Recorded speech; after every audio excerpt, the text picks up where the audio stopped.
अस्सलाम वालेकुम dear students. आज हम स्टार्ट करने वाले हैं class 10 mathematics. Class 10 mathematics chapter first. इसका नाम है हमारे पास क्वाड्रेटिक इक्वेशन। लेकिन क्वाड्रेटिक इक्वेशन से पहले हमें कुछ टर्म्स है वो समझना होगा। अब जिस तरह के मैंने इससे पहले जो क्लास 9 की जो लेक्चर है उसमें भी मैं ऑलरेडी ये चीज़ें कर चुका हूँ, ठीक है। लेकिन दोबारा कर लेते हैं, ठीक है। और कांस्टेंट हमारे पास क्या होता है? Constant assemble having fixed numerical value is called constant का ना, उसको हम कांस्टेंट कहते हैं जिसकी न्यूमेरिकल वैल्यू फिक्स होती है। जिस तरह हमारे पास 2 है, 2 ये बिल्कुल कांस्टेंट बिल्कुल फिक्स है, मतलब ये चेंज नहीं हो रही, ठीक है, कभी भी। 3 4 एंड सो ऑन, जितने भी हमारे पास 1 2 3 up to 100 up to infinity जितने भी नंबर है ये हमारे पास क्या है? कांस्टेंट है। वेरिएबल हमारे पास क्या वो होती है? लेटर्स, वो लेटर या सिंबल वो value is changing is called variable. उसको हम वेरिएबल कहते हैं जिसकी वैल्यू हमारे पास चेंज हो रही है, वक्त के साथ साथ चेंज हो रही है, लेकिन ये कंडीशन पे डिपेंड करता है, ठीक है। जिस तरह हमारे पास A B C X Y Z two जितने भी वैल्यूज है ना, इसकी वैल्यू हमारे पास टू द सिचुएशन के साथ चेंज होते हैं। फॉर एग्जांपल अब हमारे पास x की वैल्यू एक जगह होगी 2, दूसरी जगह x की वैल्यू होगी 3, मतलब ये चेंज होती रहेगी, ठीक है। कंडीशन पर डिपेंड करता है कि आपके पास कंडीशन किस तरह का कंडीशन गिवन है, ठीक है।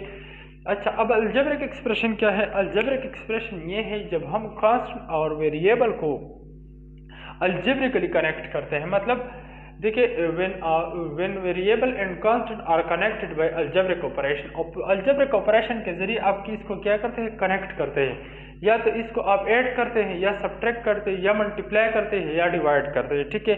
ये हमारे पास क्या है? ये हमारे पास है अलजेब्रिक एक्सप्रेशन। अब देखिए, अब एक मिसाल ले लें।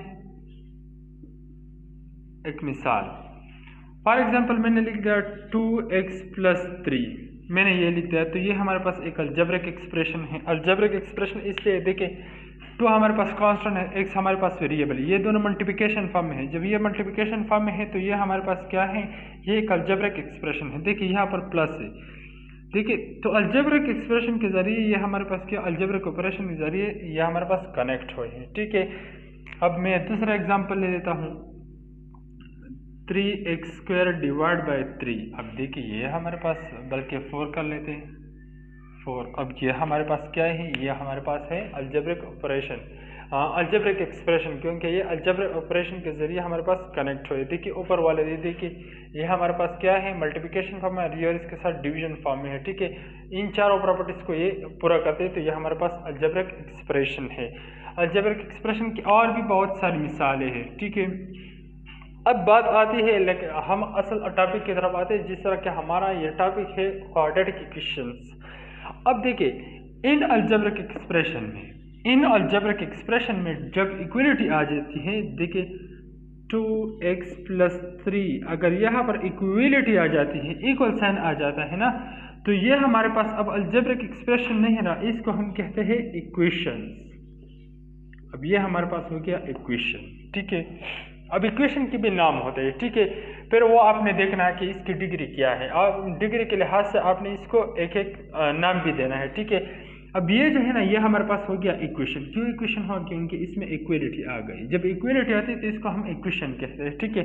अब देखिए, अब मैंने ये डिसाइड करना है कि ये हमारे पास कौन सा इक्वेशन है, लीनियर इक्वेशन है, क्वाड्रेटिक है, कौन सा है, ठीक है। तो इसकी डिग्री देखिए, इसकी जो डिग्री है ये हमारे पास 1 है, तो इसको हम नाम देते हैं कि ये हमारे पास लीनियर इक्वेशन है। लीनियर इक्वेशन है। जब इक्वेशन की डिग्री हमारे पास 1 हो तो इसको हम लीनियर इक्वेशन कहते हैं। फॉर एग्जांपल मैं लिख देता हूँ ax + b।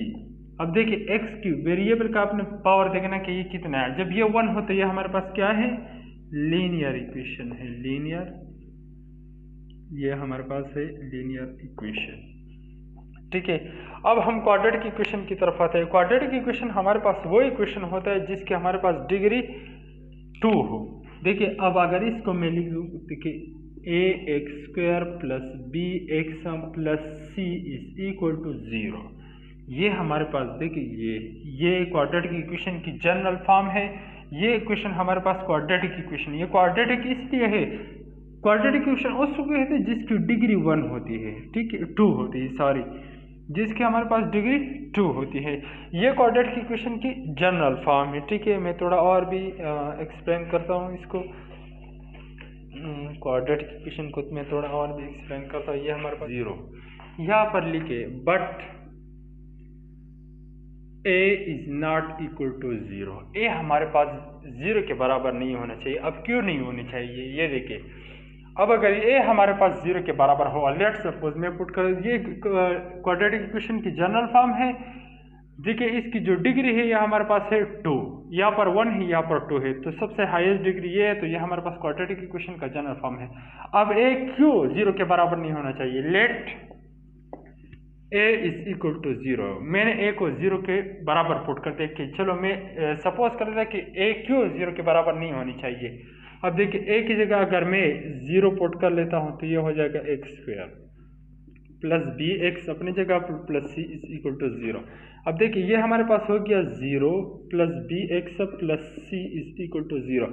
अब देखिए जो हमारा वो क्वाड्रेटिक टर्म था जिसकी डिग्री 2 थी, अब वो 0 हो गई। जब वो 0 हो गई तो अब इसकी डिग्री 1 है जो कि क्वाड्रेटिक नहीं है, तो इसको हम लीनियर इक्वेशन कहते हैं। तो फिर ये इक्वेशन क्या बन जाता है, लीनियर बन जाता है। तो इसलिए हम कहते हैं कि a 0 के बराबर नहीं होनी चाहिए, ओ सॉरी, a 0 के बराबर नहीं होनी चाहिए, ठीक है। अब देखिए अब ये हमारे पास लीनियर इक्वेशन है, तो जनरल फॉर्म ये है, ये जो है ना, ये ax² plus b x plus c is equal to 0। ये वाला जो टर्म है ना, ये वाला, इसको हम क्वाड्रेटिक टर्म कहते हैं, क्वाड्रेटिक टर्म। ये क्वाड्रेटिक टर्म है, ये हमारे पास लीनियर टर्म है, लीनियर टर्म। और ये हमारे पास क्या है, ये हमारे पास है कांस्टेंट। तो इससे बन जाता है हमारा क्वाड्रेटिक इक्वेशन। अब देखिए ये तो जनरल फॉर्म है, हम इस तरह कर सकते हैं क्वाड्रेटिक इक्वेशन को, 2x² plus 3x plus 4 is equal to 0। ये हमारे पास क्वाड्रेटिक इक्वेशन है क्योंकि डिग्री इसके पास हमारे पास 2 है। अब देखिए हमारे पास 4x² plus 3 is equal to 0, ये भी हमारे पास क्वाड्रेटिक इक्वेशन है क्योंकि इसकी जो डिग्री है हमारे पास 2 है। तो इसके साथ ही हमारा लेक्चर आज यही तक काफ़ी था। इंशाल्लाह अगले लेक्चर में हम एक्सरसाइज को डिस्कस करेंगे कि क्वाड्रेटिक इक्वेशन को हम किन किन मेथड से हम सॉल्व कर सकते हैं।